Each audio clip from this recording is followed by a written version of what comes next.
السلام عليكم ورحمة الله وبركاته.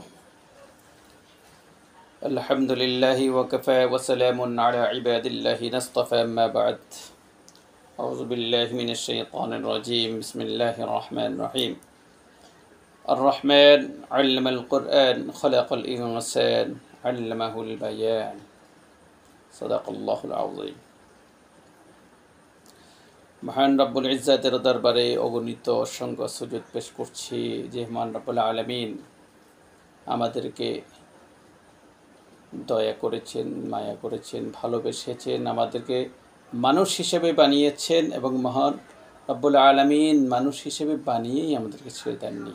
আমাদেরকে মহান রব্বুল আলামিন পৃথিবীতে কীভাবে চলতে হবে, কীভাবে ঘুরতে হবে, কীভাবে খেতে হবে, কীভাবে পৃথিবীর সময়কে অতিক্রম করতে হবে এমন নির্দেশনামূলক একটা কি দিয়েছেন, জীবন বিধান দিয়েছেন, সেটা আল কোরআন। এরপর মহান আলামিন আমাদেরকে কথা শিখিয়েছেন, ভাষা শিখিয়েছেন। আজকে মূলত ভাষা, মুখের অঙ্গভঙ্গি কথা নিয়ে দুই একটা আলোচনা করব ইনশাআল্লাহ। মহান রব্বুল আলামিন মহাগ্রন্থ আল কোরআনের একটা সূরা নাজিল করেছেন, সূরাতুর রহমান। রহমান মানে দয়াময়, যিনি দয়া করেন, যার দয়ায় আসমান জমিনের সব কিছুই চলে, যার দয়া সব কিছু স্থিতিশীল আছে, যার মায়া ভালোবাসায়, যার অনুকম্পায় আমরা বেঁচে আছি, তিনি রহমান। আর রহমান, তিনি বলছেন আর রহমান, তিনি একমাত্র দয়াময় আল্লাহ। তিনি তোমাদের প্রতি অগণিত অসংখ্য দয়া কি করেছেন, করছেন, করবেন। সবচেয়ে মূল্যবান যে দয়াটা করেছেন, আর রহমান আল্লামাল কোরআন, তিনি তোমাদেরকে কোরআন শিখিয়েছেন, কোরআন দিয়েছেন। কোরআনের মতো মহাগ্রন্থ আল কোরআনকে দিয়েছেন। কোরআন কি তোমরা জানো? লাউ আনজালনা হাযাল কোরআন, তোমরা কি জানো এই কোরআন কি? এটা কেমন মর্যাদা, এটার কেমন পাওয়ার, এটা কেমন আল্লাহর পক্ষ থেকে নিয়ামত মানব জাতির জন্য, পৃথিবীবাসীর জন্য, তুমি জানো? আলা জাবালিল লারাআইতাহু খাশিআম মুতাসাদ্দিআ, যদি এটা আমি কি করতাম, পাহাড়কে দিতাম, পাহাড় চূর্ণ বিচূর্ণ হয়ে যেত, ভয়ে কাঁপে থরথর করে শেষ হয়ে যেত। যদি আমি সমুদ্রকে দিতাম, সমুদ্র ভয়ে আতঙ্কে শুকিয়ে যেত। এটা আমি মানুষকে দিয়েছি, মানুষের অন্তরকে পরিশুদ্ধ করে মানুষ গ্রহণ করার মতো অবস্থান নিয়ে কি দিয়েছি আমি, এই কোরআন মানুষকে। আমার দয়া মানুষের প্রতি কি করেছি, দান করেছি। এই কোরআন সম্পর্কে আরেকটা আয়াত হচ্ছে, ইন্না আরদনাল আমানাতা আলাস সামাওয়াতি ওয়াল আরদ ওয়াল জিবাল فأبين أن يحملنها وأشفقن منها وحملها الإنسان إنه كان ظلوما جهولا। এই কোরআন আমার আমানত, এই কোরআন আমার নিয়ামত, এই কোরআন জীবন বিধান, এই কোরআন সংবিধান, এই কোরআন রক্ষিত, এই কোরআন আল্লাহর পক্ষ থেকে এমন একটা নিয়ামত যা পৃথিবীর সমস্ত শক্তি মিলতা একটা জবরজের পেশ, একটা আইন, একটা বিধান চেঞ্জ করতে পারবে না। এটা মহান রব্বুল আলামিন লাহু মাহফুজে সংরক্ষণ করেছেন। কিন্তু ইন্নাহু কানা যালুমান জাহুলা, মানুষ এই নিয়ামত পাওয়ার পর মানুষ অধিকাংশ কি বিদ্রোহ করে, মানুষ অকৃতজ্ঞ, জাহেল। সেই কোরআনের এই বিধান কি বলেছে, কেন দিয়েছে, কি জন্য দিয়েছে, সেটা কি করে না, যাচাই করে না। এই কোরআনকে জীবন বিধান হিসাবে মানে না, এই কোরআনকে পঠিত কিতাব হিসাবে মানে। কিন্তু এই কোরআনের মজা, এই কোরআনের বিধান, এই কোরআন আইন, এই কোরআন আল্লাহর পক্ষ থেকে যা বলা হয়েছে তাকে মানুষ গ্রহণ করে না। খলাকাল ইনসান, আল্লাহ এর পরে বলছে, ও মানুষ, তুমি কেন আমার কথা শোনো না, আমার বিধান মানো না? আমি তো খলাকাল ইনসান, আমি তোমাকে বানিয়েছি, মানুষ তো আমি বানিয়েছি, তোমাকে তো আমি বানিয়েছি। তোমার কি দরকার হবে? কিসে তোমার সুখ, কিসে তোমার শান্তি, কিসে তোমাকে মুক্তি দেবে, কে তোমাকে পথ দেখাবে, কোন জায়গায় তোমার পথ, কোন জায়গায় তোমার মত, কোন জায়গায় তোমার সঠিক নিশানা, সেটা তো আমি জানি। সে অনুযায়ী আমি তোমাকে কোরআন দান করেছিলাম। আমি আল্লাহ বলছে আর রহমান, আমি দয়াময় আল্লাহ, আমি তোমাদের প্রতি দয়া করেছি। আল্লামাল কোরআন, আমি তোমাদেরকে কোরআন শিখিয়েছি, তোমাদের জন্য মহান রব্বুল আলামিন ইজ্জতের পক্ষ থেকে বিধিবিধান সহকারে এই কোরআন পৃথিবীতে প্রেরণ করেছি।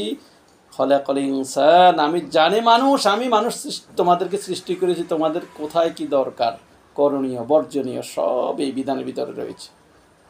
আল্লামাহুল বায়ান, আমি তোমাদেরকে কথা শিখিয়েছি, আমি তোমাদের ভাব প্রকাশ করার জন্য, আমি তোমাদের মত প্রকাশ করার জন্য আমি তোমাদেরকে কি করেছি, ভাষা শিখিয়েছি। কত জাতের, কত মতের, কত পথের, কত দেশের, কোটি হাজার হাজার কোটি কোটি ভাষা সব আমি শিখিয়েছি। যেভাবেই ডাকো, যেই ভাষায় ডাকো, আমি রব তোমাদেরকে ডাক সাড়া দেই।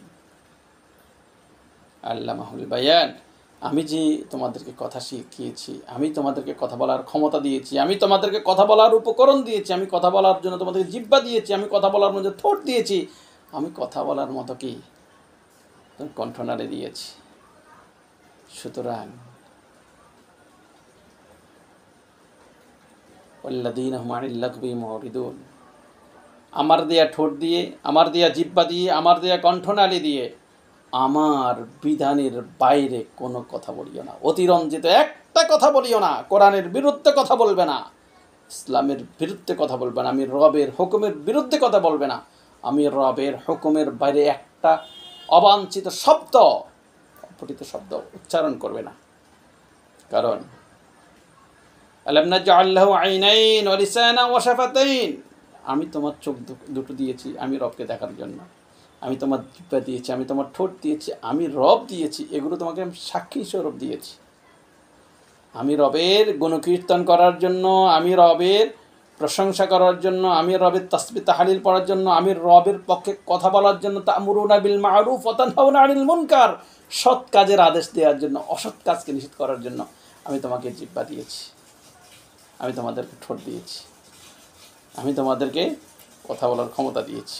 আল্লামাহুল বায়ান, আমি কথা শিখিয়েছি আমাকে ডাকার জন্য, আমার বিপরীতে শিরক করবে না, আমি রবের রুবুবিয়তের বিরুদ্ধে কথা বলবে না, আমি রবের হুকুমের বিরুদ্ধে কথা বলবে না, আমি রবের আহকামের বিরুদ্ধে অবস্থান নেবে না। তোমার ঠোঁট, তোমার জিহ্বা, তোমার কণ্ঠনালী যদি পাপ করতে করতে, মিথ্যাও বলতে বলতে, শয়তানের রসবত পদঙ্ক অনুসরণ করতে করতে এত বেশি পাপ করে, এত বেশি মিথ্যা বলে, কঠিন মুসিবতের সময়, কঠিন মুসিবতের সময়, মৃত্যু যখন হাত্তা যা আহাদাহুমুল মাউত, যখন মৃত্যু উপস্থিত হবে, ক্বালা রাব্বি ইরজিউন লাআল্লি আ'মালু সালিহা, তুমি যখন বলবে আল্লাহ একটি বার বলতে দাও লা ইলাহা ইল্লাল্লাহ, তুমি ছাড়া কোনো মাবুদ নাই, রব নাই, তাই শুধু বলতে চাই, সেদিন কণ্ঠ আর সাড়া দিবে না, পাপের ওজনে সেদিন আর জিহ্বা নাড়ানোর ক্ষমতা থাকবে না।